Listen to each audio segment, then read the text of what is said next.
This is Chris from KVM Design. I want to give you a few techniques that I use to manage my remote team, because all of them are based in different countries, on different time zones. So you've got to have a system for everything to work out without, having the people in your office. So these techniques you can use whether you start working with KVM or with someone else, any other contractors that you're working with remotely, or freelancers that you see, once or twice a week. These techniques will ensure that everything is working out and that you are not wasting time trying to explain what it is you need.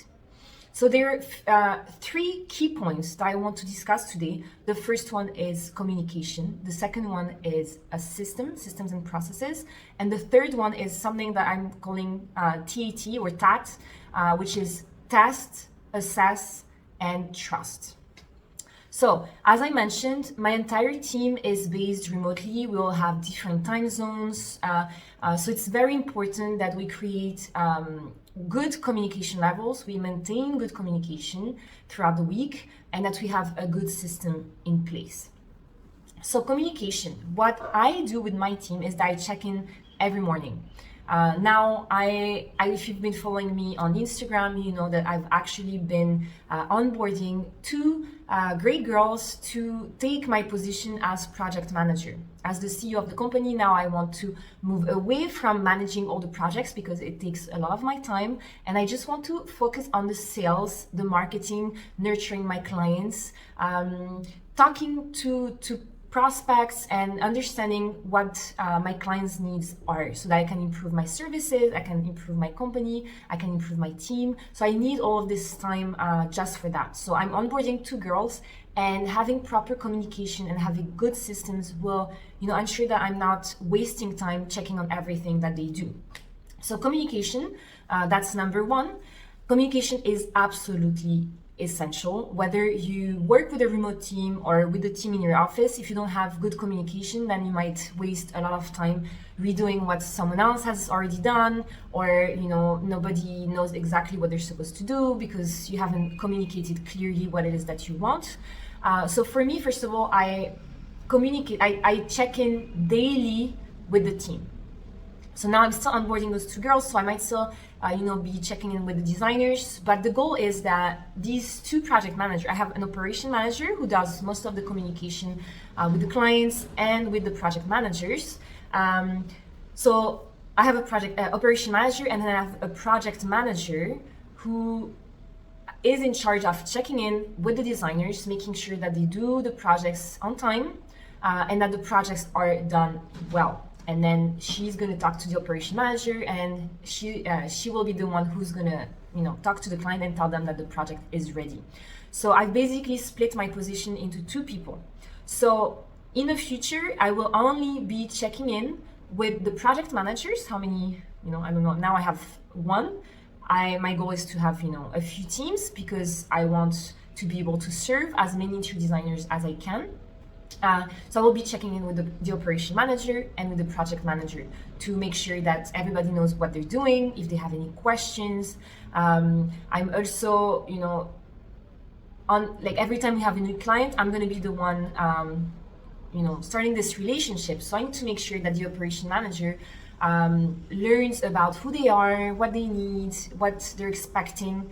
So it's really important that we communicate regularly. You have to be careful about not micromanaging, which means sending messages every 5 minutes to know what they're doing.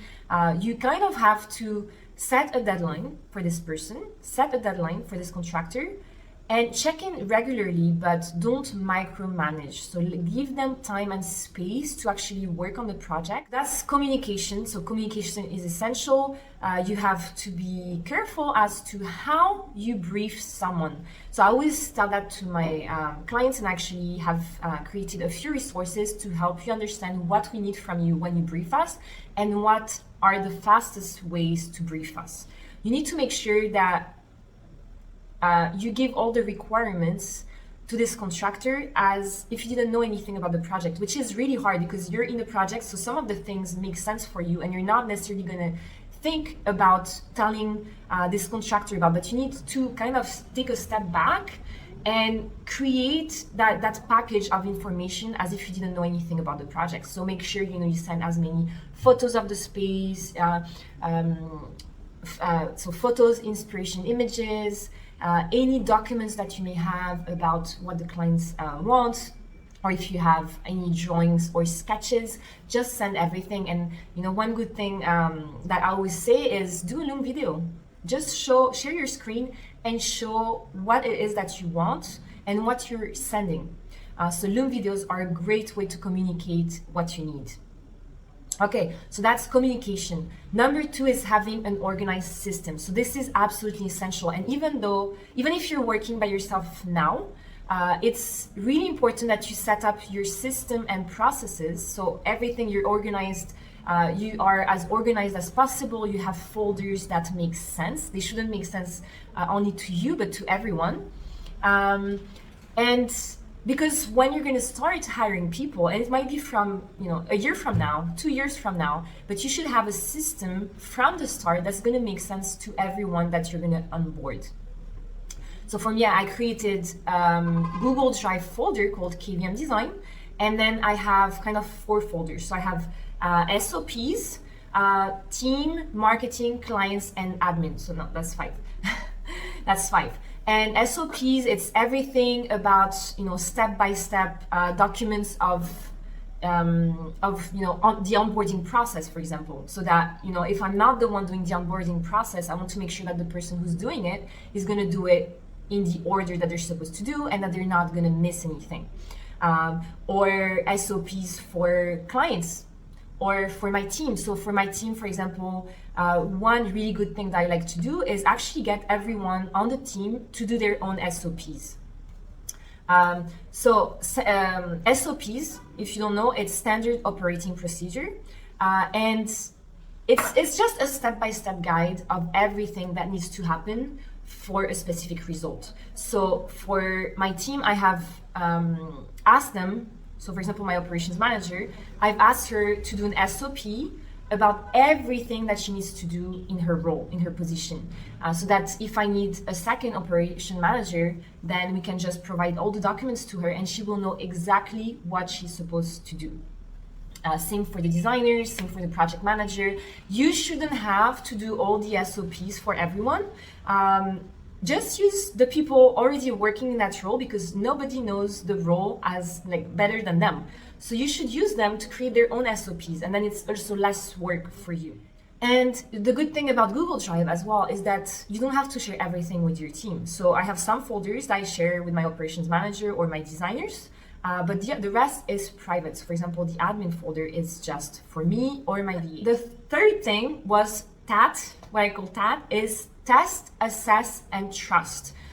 So when you onboard someone, you should always do a trial with them just to see how you feel about communication. Is it easy to communicate with them?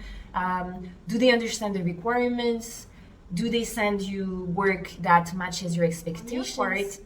It's about not being super stressed because you have this due date in 2 days and you don't even know your remote team and you don't know if they're going to do a good job or if you're going to have to redo the work. So it's really important that you pick a project that's due maybe 1 week or 2 weeks from now, something that doesn't have an immediate deadline and that you can kind of test. You can just give them a few days to kind of understand who you are and what you need, and then just assess. So test is the first thing. So give them a project without an immediate deadline. The second is assess. So you assess the work, the communication, if it matches your expectations, how fast they handed you the work. So you have to kind of assess everything. You still have to consider that when you start working with a remote team, when you start outsourcing, there's a period where you both are going to have to adapt because you don't know each other. And with time, it's like if you onboarded someone in your team, in your office, you still need to have this, period of time where they're going to get to know you and you're going to get to know them. And with time, you will understand who the other person is. And then you have to trust. So it comes back to what I said before, don't micromanage. Kind of trust the process and just do daily check-ins or every couple days. But just don't try to micromanage everything that they do. You have to trust that they're professional, they're experts, they know what they're doing. And you just have to make sure that they're doing things on time and to your expectations. So yeah, so these are my 3 key points to have a successful relationship with your remote team. So communication is important. I forgot to mention, we use Slack for communication, but you can use Zoom. You can do a Monday Zoom meeting or Friday Zoom meeting to kind of review the week. You can do it any way that works for you. I hope it was helpful, and if you have any questions, just let me know.